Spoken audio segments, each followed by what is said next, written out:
Hi guys, welcome to our channel. ప్రస్తుతం మనతో పాటు దాము బాలాజీ గారు సీనియర్ జర్నలిస్ట్ వారితో ఒకసారి మాట్లాడు. సార్ నమస్కారం సార్.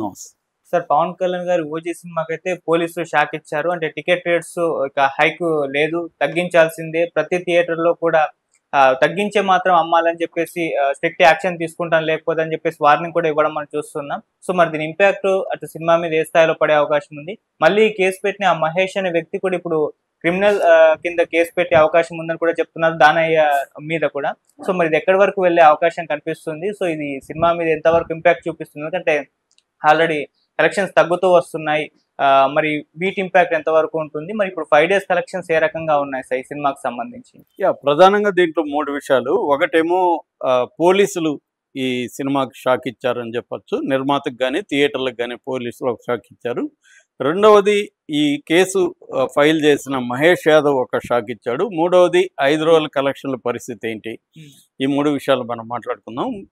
ముందుగా పోలీసుల గురించి చూస్తే ఆ నోటీస్ నేను మొత్తం చదివాను. అదేంటంటే జీవో నెంబర్ 120 యాక్చువల్గా ప్రతిసారి కూడా టికెట్లు తగ్గించుకోవడానికి ఒక జీవో ఇష్యూ చేస్తుంది గవర్నమెంట్. అలాగా 21వ తేదీ ఒక జీవో ఇష్యూ చేసింది. జీవో నెంబర్ 120 హోంశాఖ ఇష్యూ చేసింది. ఈ జీవోలో ఏముందంటే వీళ్ళ విజ్ఞప్తి మేరకు ప్రీమియర్ షోకి 800 టికెట్, అది ఒకే షోనే ప్రీమియర్ షోకి నైట్ 9 గంటలకు అనుకుంటా, దానికి ఒక షోకి 800. తర్వాత నుంచి మల్టీప్లెక్స్లో 150 రూపాయలు పెంచుకోవడానికి, సింగిల్ స్క్రీన్లో 100 రూపాయలు పెంచుకోవడానికి అనుమతిస్తూ 10 రోజుల వరకు, అక్టోబర్ 4 వరకు పెంచుకోవచ్చు అని చెప్పి అనుమతిస్తూ జీవో వచ్చింది. ఈ జీవోని సవాల్ చేస్తూ బర్ల మహేష్ యాదవ్ అనే ఒక అడ్వకేటు రిట్ పిటిషన్ వేశాడు హైకోర్టులో. ఈ రిట్ పిటిషన్ వేస్తే హైకోర్టు దాని మీద 24వ తేదీ రాత్రి 11:30 గంటలకి అబేయన్స్లో పెట్టింది ఈ జీవోని. అబేయన్స్ అంటే అది ఆపేసింది, అంటే పెంచడానికి లేదు, టికెట్లు పెంచుకోవడానికి లేదని ఆపేసింది. కానీ ఆల్రెడీ 9కి షో పడిపోయింది. ప్రీమియర్ షోలకి 800 టికెట్లు అమ్మేసుకున్నారు, ముందే బుక్ అయిపోయినాయి, కాబట్టి అది జరిగిపోయింది. తర్వాత ఏంది, ఈ first day, second day, third డేలకు కూడా మ్యాక్సిమం బుక్ అయిపోయినాయి టికెట్లు. ఈ పెంచిన రేట్లకే అమ్మేసుకున్నారు. ఇప్పుడు మళ్ళీ మామూలుగా అయితే ఈ జీవో ప్రకారం వాళ్ళకి వెనక్కి ఇవ్వాలి. కానీ వీళ్ళు ఏం చేశారు, దానయ్య వాళ్ళు ఇమ్మీడియట్గా మరుసటి రోజు రివ్యూ పిటిషన్ వేశారు. రివ్యూ పిటిషన్ వేసి ఇది ఇచ్చింది ఎవరు, judge, single judge justice Shravan Kumar ఇచ్చారు. వీళ్ళు రివ్యూ పిటిషన్ వేశారు, బెంచ్కి వేశారు. బెంచ్కి వేసేసరికి ఏమైంది, సో బెంచ్కి వేయడం వల్ల 25th టికెట్లు పెంచినట్టు కాదు, రివ్యూ పిటిషన్ ఉంది కాబట్టి. సో దాంతో టికెట్లు యథాప్రకారమే పెంచిన రేట్లకే అమ్మేసుకున్నారు. సో ఈ రివ్యూ పిటిషన్ వేసినాక బెంచ్ ఏం చేసిందంటే మళ్ళీ సింగిల్ జడ్జికినే విచారించమని చెప్పింది. సింగిల్ జడ్జి మళ్ళీ విచారించాడు. విచారించి ఆయన 26వ తేదీ మళ్ళీ ఆయన చెప్పింది ఏంటంటే ఖచ్చితంగా ఇది సస్పెన్షన్ చేస్తున్నాము, అంటే అబేయన్స్లో పెడుతున్నాం అని చెప్పి దీన్ని 9వ తేదీకి అక్టోబర్ 9కి పోస్ట్పోన్ చేస్తారు కేసుని. అప్పటి వరకు ఏంది, ఇది సస్పెండ్ అయింది జీవో, అంటే పెంచిన రేట్లు వర్తించవు. కానీ ఇప్పటికి కూడా ఇందాక నేను చూస్తే కూడా అలాగే ఉన్నాయి రేట్లు. మల్టీప్లెక్స్లో 450 ఉంది టికెట్, సింగిల్ స్క్రీన్లో 245 ఉంది. సో ఇప్పుడు దీని మీద పోలీసులు సీరియస్గా రియాక్ట్ అయ్యి పోలీస్ కమిషనర్ దీంతో ఒక నోటీస్ రిలీజ్ చేశారు. ఇది డివివి దానయ్యకి, థియేటర్ల వాళ్ళకి.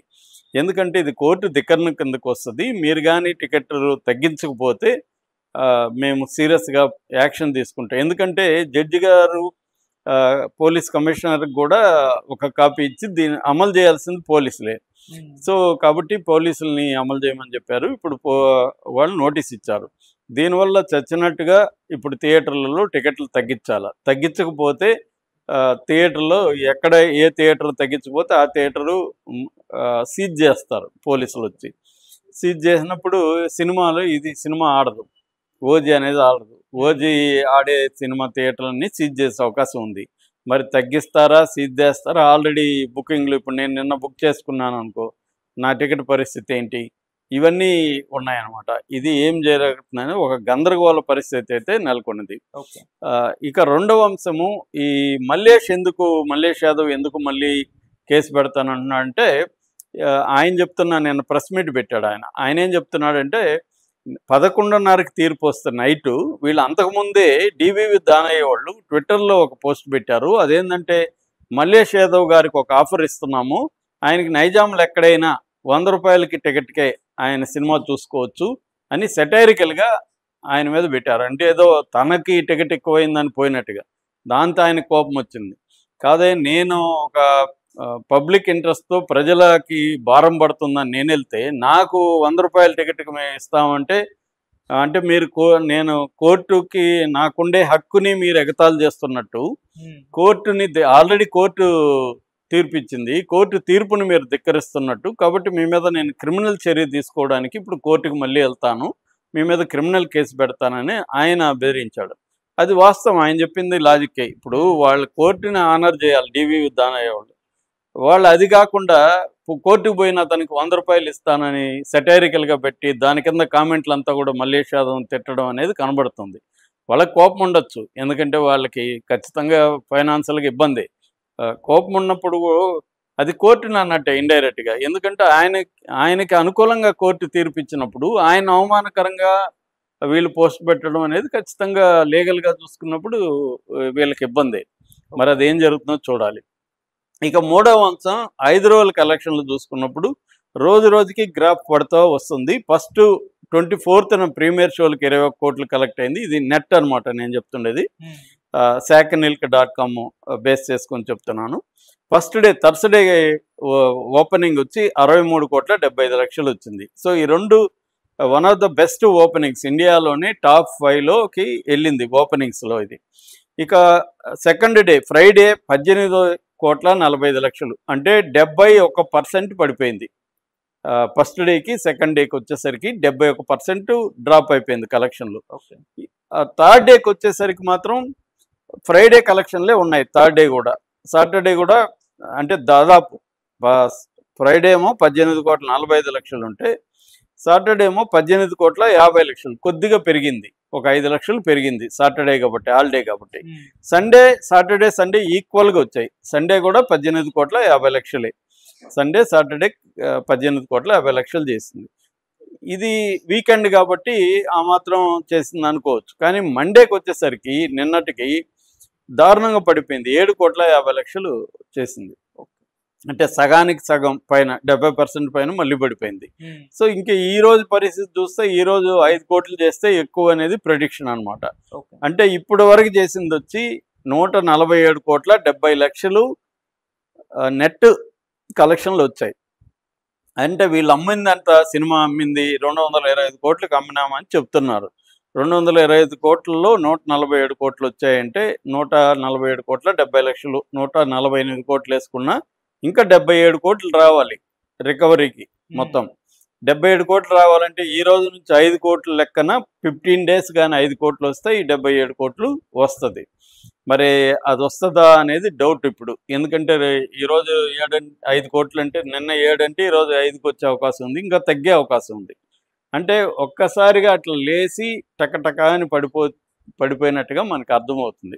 ఎందుకంటే హైప్ క్రియేట్ అయింది, అభిమానులంతా టికెట్లు విపరీతంగా కొన్నారు. దాని తర్వాత జనసేన నాయకులు కూడా సైలెంట్గా ఎక్కడికక్కడ బల్క్ టికెట్లు కొని డిస్ట్రిబ్యూట్ చేశారు. దానివల్ల బిగినింగ్లో మనకి హైప్ కనబడింది.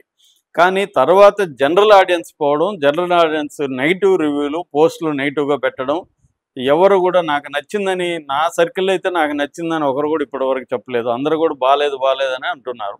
అలాగా మౌత్ టాక్ స్ప్రెడ్ అవడంతో ఇది నెగిటివ్ అయిపోయింది. యాక్చువల్గా ఇది నిజానికి నాకు బాగుంది, నేను రివ్యూ కూడా చెప్పాను సినిమా. కానీ చాలామందికి అయితే ఇది నచ్చట్లేదు సినిమా. అంటే దీనిలో ఈ హైప్ వల్ల కూడా ఒక్కోసారి నెగిటివ్ అవుతుంది. హైప్ వల్ల మనం హై ఎక్స్పెక్టేషన్స్ సినిమాకి వెళ్ళినప్పుడు ఇదేంద్రా ఎంత హైప్ వచ్చింది, ఇక్కడ చూస్తే ఏమీ లేదే అనిపిస్తుంది. ఒక్కోసారి ఏమీ ఎక్స్పెక్టేషన్ లేక వెళ్తే ఒక మాదిరిగా ఉన్నా కూడా ఓకే అనిపిస్తుంది.